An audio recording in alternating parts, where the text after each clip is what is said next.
Hello guys, welcome back to channel city side POV. तो ये जो व्लॉग है ये मेरा एक्सीडेंट के रिगार्डिंग है। जो लास्ट एक्सीडेंट मेरा हुआ था उसमें जो जो चीज़ें थी सारी मैं इसमें एक्सप्लेन करूँगा। मेरी बाइक में कितना कॉस्ट आया रिपेयरमेंट का। Guys, before starting the video मैं कुछ पॉइंट्स क्लियर करना चाहता हूँ अपनी तरफ से, जो काफ़ी लोग मुझे कमेंट्स में पूछ रहे थे और काफ़ी लोग कमेंट्स से। तो सबसे पहली चीज़ तो ये थी कि किसी एक इंसान ने लिखा हुआ था कि ये सब कुछ स्क्रिप्टेड है। तो मतलब उसको तो मैं क्या ही रिप्लाई करूँ, आप सब लोगों ने उसे बहुत अच्छे रिप्लाई दे दिए। तो वो चीज़ थी कि यार स्क्रिप्टेड तो क्या ही होती है। बस चीज़ ये हो गई कि मैंने एक दिन पहले अपने लिए अपने मिरर्स मंगवाए थे वो, और मैं उनकी रिव्यू वीडियो शूट कर रहा था। मैं घर से बहुत जल्दी निकल गया था क्योंकि मुझे रिव्यू वीडियो शूट करनी थी। और वो शूट करते करते सडनली ये चीज़ हो गई, जो कि बहुत बुरा हुआ मेरे साथ भी, मेरी बाइक के साथ भी, और मेरी जेब के साथ भी। बहुत तगड़ा फाइनेंशियल लॉस हुआ मुझे उस चीज़ का। तो पहला पॉइंट तो यही था। Now the second point was, कई लोग कह रहे थे कि वहाँ पे फॉग हो रहा था, वीडियो में फॉग था और तुम इतना तेज़ चला रहे थे फॉग में स्लो चलानी चाहिए ये वो। तो गाइस, उसका ये सिंपल सा रिप्लाई ये है कि उस दिन फॉग बिल्कुल भी नहीं था। इनफैक्ट वो जो डे था उस दिन सबसे ज़्यादा क्लियर डे था।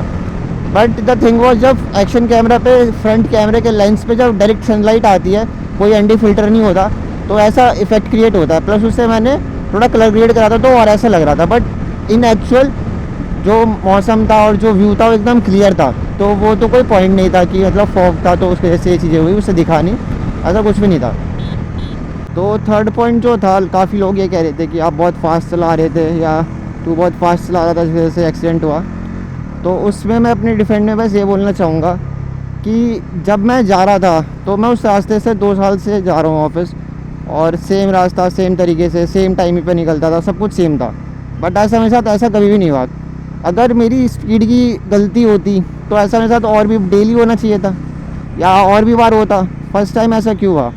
क्योंकि पहली बार वहाँ पे कोई ऐसा पागल इंसान मेरे सामने आया जो एकदम मेरे सामने आके कूद गया।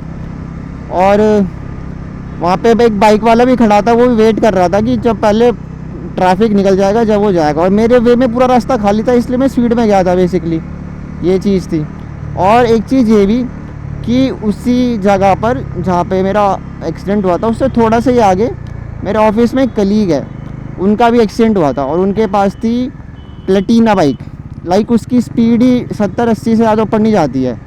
तो वो 40 की स्पीड पर थे और 40 की स्पीड पे ऐसे ही एक बंदा सामने आया और उनकी बाइक से टकराया और उनका हाथ दोनों फ्रैक्चर हो गए। और वो 2 महीने तक 1 महीने तक हॉस्पिटलाइज थे और 2 महीने तक उनके हाथ का फ्रैक्चर नहीं उतरा था। मेरी स्पीड अगर उसमें सबसे बड़ा मैटर करती तो फिर वो चीज़ किसी और के साथ भी हुई है और उनकी स्पीड कम थी। तो बेसिकली मोरल और मोटिव मेरा कहने का यही है कि अगर मैं कम स्पीड में भी होता और मेरे सामने कोई आ जाता तब भी मेरी बाइक और मेरे को तो नुकसान होता ही होता। और रही बात दूसरे पर्सन की, दूसरे पर्सन को जब भी कोई नुकसान नहीं हुआ उसके बाद ही कोई नुकसान नहीं हुआ। बाकी एक चीज़ ये भी है, शायद मेरे को स्पीड थोड़ी कम होती मेरी तो मेरी बाइक इतनी ज़्यादा सीवियर डैमेज नहीं होती।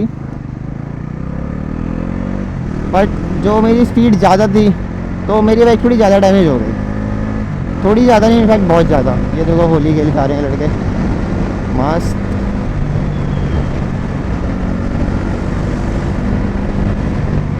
और गाइस, एक पॉइंट ये भी था कि कई सारे लोग कमेंट कर रहे थे कि तू उसे पकड़ भी नहीं पाया ये वो।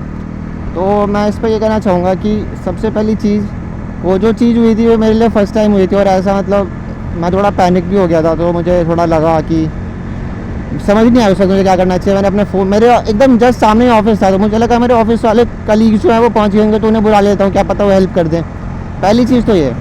दूसरी चीज़, कहते हैं ना कि जो होता है अच्छे के लिए होता है, क्योंकि अगर मैं उसे पकड़े रखता और उसे वहाँ पे प्रेजेंट होता जब तक मेरे फ्रेंड्स वगैरह आए थे, तो मतलब ऐसा था कि जो मेरी बाइक का कॉस्ट आया रिपेयर का अप्रॉक्स 80,000 आया था, जो कि ना मैं दे सकता था, मेरी बस की भी नहीं थी, और जो सेकंड पर्सन था जो सामने आया था मेरे, उसके तो बिल्कुल भी नहीं थी। तो ज़्यादा ज़्यादा क्या होता, वो पिटाई खाता लोगों से। तो अच्छा वो भाग गया, क्योंकि मतलब अब जो हो गया उसकी भरपाई तो हो नहीं सकती, और ख़ास करके उसकी पिटाई से तो बिल्कुल भी नहीं।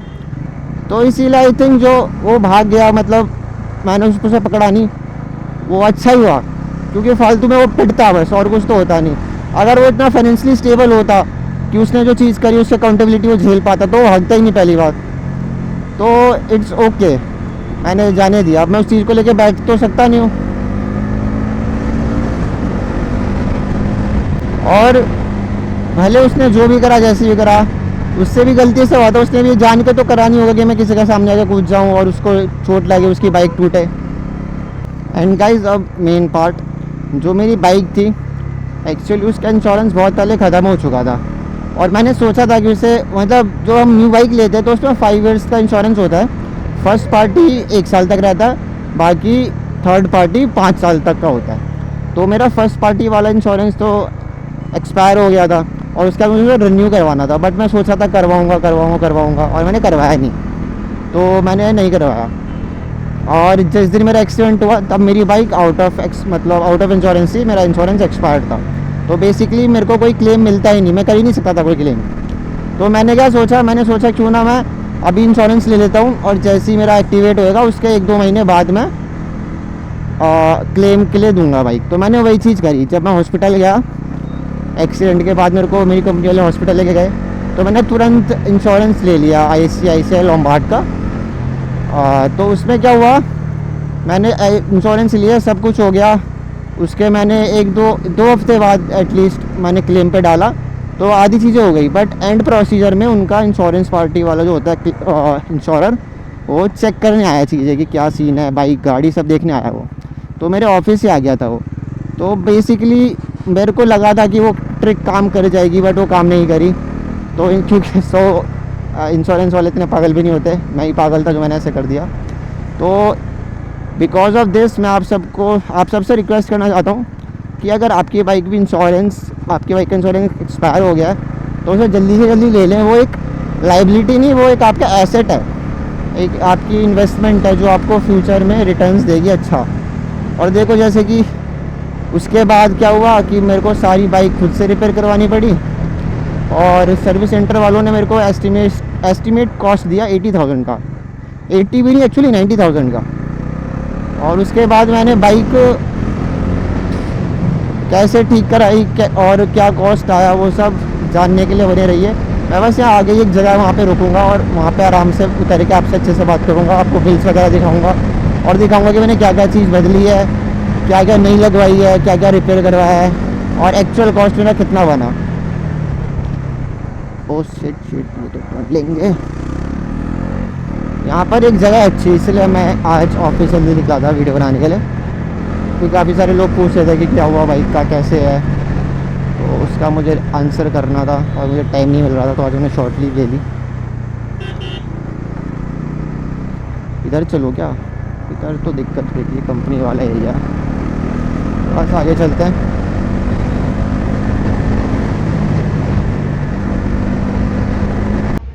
सो गाइस, मैं लोकेशन पर आ गया हूँ। ये हमारी बाइक खड़ी है, तो आपको अच्छे से बताते हैं बिल के साथ कि इसमें क्या खर्चा आया, कैसे आया और मैंने क्या क्या रिपेयर करवाया। तो ये मेरे जो सर्विस सेंटर है स्कैलन बजाज सिद्धार्थ सैन, और उन्होंने मेरे को ये एस्टिमेट दिया था। तो इसमें सारी चीज़ें लिखी हुई हैं। तो इसमें कॉस्ट उन्होंने दिया था 86,595 का, अप्रॉक्स 90,000 रुपीज़ का। तो इसमें क्या क्या टूटा हुआ था, front mud guard, handle, alloy wheel, disc plate, इन्होंने जो लिखा है वो स्पेलिंग भी गलत है, उसे माइंड मत करना। ABS plate, tank flap both, मतलब ये दोनों वाले टैंक फ्लैप, अरे उड़ गया, अरे पूछा, हाँ सॉरी, ठीक है। तो tank flap, seat cowling, leg guard left right, meter flap, control switch भी टूट गए थे। उसके बाद क्लच लीवर और इसका चेसिस असेंबली भी कह रहे थे कि चेंज करवाना पड़ेगा। सिर्फ चेसिस असेंबली 20,000 का था और उसमें रिपेयर जो सर्वो लगता है ना, लेबर, वो अलग से 1-2 हज़ार 5 हज़ार लगते हैं उसमें। फिर कूलेंट कवर और ये पता नहीं क्या लिखा है, cylinder assembly, valley pan left right के, और वैली पैन बेसिकली ये इसे क्या कहते हैं ना, इसे कहते हैं अंडर वैली पैन लिखा है इन्होंने, और टैंक कवर टॉप का। उसके बाद गेयर्स, जो फुट ब्रेक्स वाले गेयर शायद कह रहे हैं ये, और फोक असेंबली, इसके फोक्स भी टूट गए थे। आपको वीडियोस में अभी डालता हूँ, उसमें देखना।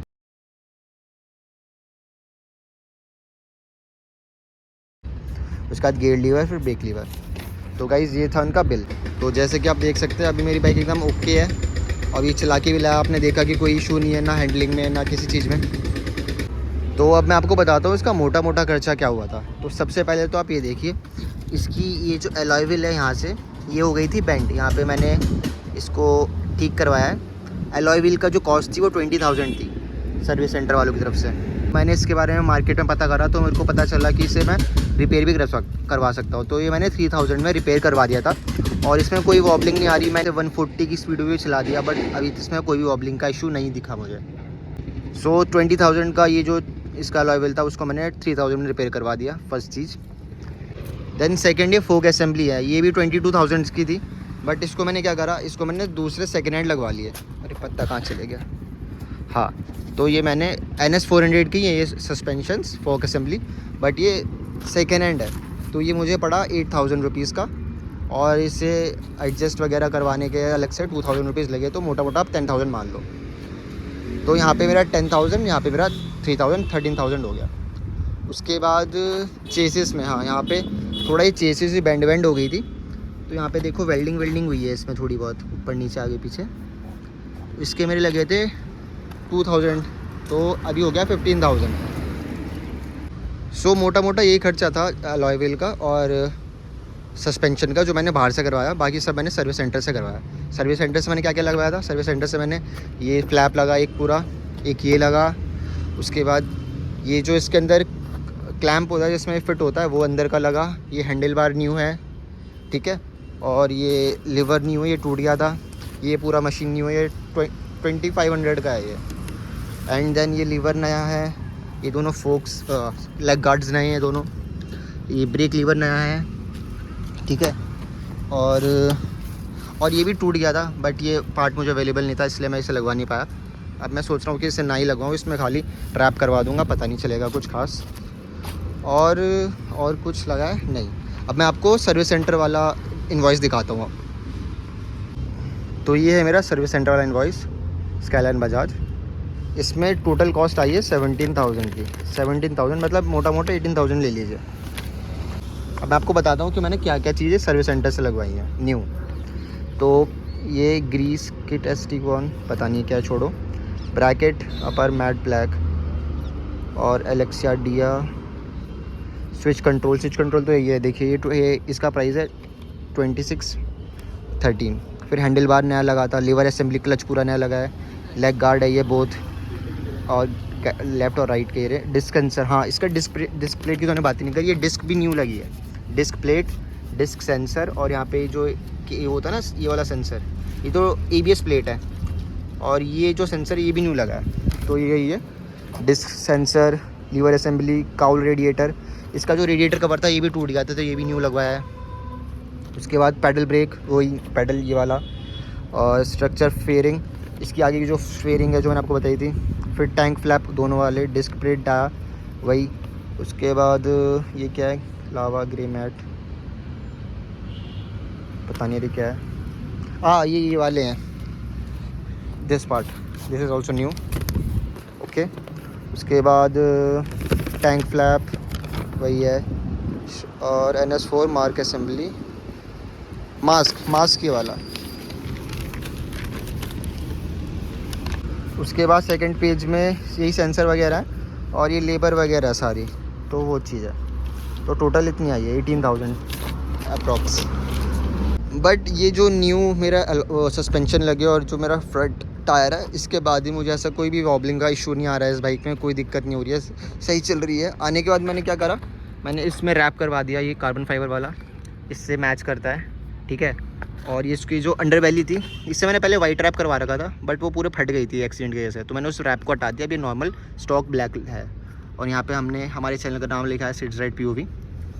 और ओवरऑल बाइक का व्यू हो गया है। ये रहा हमारा फ्रंट का लुक। मैंने यहाँ पे ट्रांसफॉर्मर लगवाया था। हाँ ये this visor is also new. और गाइज़ ये देखो, ये हेलमेट भी मैंने मतलब 1-2 दिन हुए थे इसे लिए हुए। ये इस पर भी देखो, यहाँ इसके वाइज़र पे स्क्रैच आ गया है, शायद आपको दिख रहा हो, और ये घिस गया है, पर अब क्या ही कर सकते हैं। और आई थिंक ये जो है कृष्णा जी का स्टिकर लगा रहा था, इन्होंने मेरी जान बचा ली। क्योंकि जो एक्सीडेंट हुआ है जिसमें मेरे सस्पेंशन पूरे ऐसे यहाँ से टूट गया था, वो पूरा टूट गया था, बट मुझे कुछ नहीं हुआ, मैं एकदम सही था। मेरे खाली यहाँ पर एक हल्का स्क्रैच आया था और मेरे हाथ वाथ थोड़े छिले थे और कुछ नहीं हुआ था। तो कृष्णा जी की कृपा है जो मैं बच गया, वरना मेरे भी हाथ पैर टूट सकते थे। जब 40 की स्पीड वाले को हाथ पैर टूट जा रहे हैं तो मैं तो 50 पे था और मतलब एक्सीडेंट मेरा ब्रूटल हुआ था।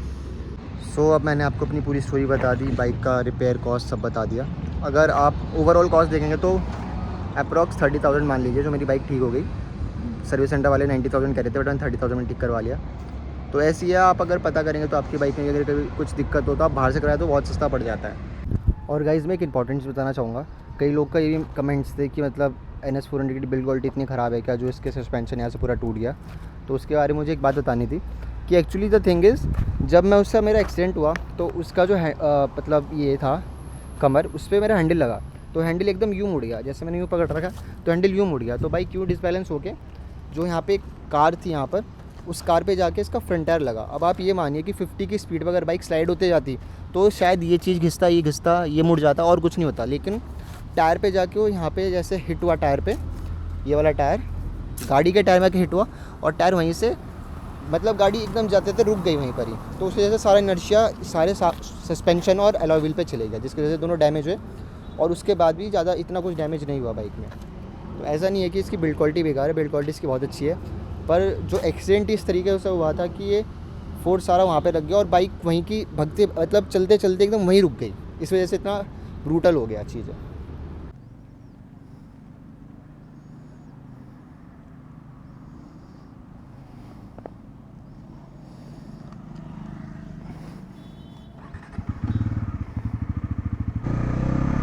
सो गाइस जैसे कि आप देख सकते हैं, अगर मैं हाथ छोड़ भी देता हूँ जब भी वॉबल नहीं होती है, बट ये है कि बाइक इस तरफ जाती है और ये चीज़ मेरे एक्सीडेंट के पहले से ही हो रही है, तो इस चीज़ का कोई दिक्कत नहीं है इतनी। एक बार मैं इसका, अगर आप लोगों को पता ये चीज़ कैसे ठीक हो सकती है तो मुझे कमेंट्स में प्लीज़ बताना, मैं ट्राई करूँगा कि ये चीज़ ठीक हो जाए, क्योंकि ऐसे चलती नहीं है सीधी, इधर को जाने लगती है देखो। बाकी और कोई दिक्कत नहीं है, पूरी 140 तक मैंने चलाई, वॉबल कुछ नहीं हो रहा है। और आप सब लोगों का थैंक यू जिन्होंने भी ब्लॉग देखा और अच्छे कमेंट्स करे, जिन्होंने बुरे कमेंट्स करे उनको भी थैंक यू, क्योंकि negative PR is also a PR, ये समझदार इंसान ने मुझे बात कही थी। सो या ट्रक, अरे वाह कितना क्यूट डॉग है, शू सुन लिया नहीं सुना, अरे इसकी मम्मी भी वहीं पर ही है। तो guys I hope you like this vlog. अगर आपको ये व्लॉग अच्छा लगा तो please do like comment and share. मेरे चैनल पे बने रहे क्योंकि अब बहुत अच्छे मोटो व्लॉग्स आएंगे और Sunday ride, Sunday morning rides Gurgaon वाली जो होती है वो सब बनाऊंगा मैं, अच्छा कंटेंट बनाने की कोशिश करूँगा। और अगर आपको कुछ सजेशंस देने हो या कुछ आपको लगे कि चीज़ मेरे कंटेंट में ख़राब है तो जिसे मैं इम्प्रूव कर सकूँ तो प्लीज़ कमेंट में बताओ, ताकि मैं अपना कंटेंट और अच्छा बना पाऊँ और आप लोगों को और ज़्यादा पसंद आए। So yeah guys thank you so much for everything and मिलते हैं आपसे नेक्स्ट व्लॉग में। Till then take care, good bye.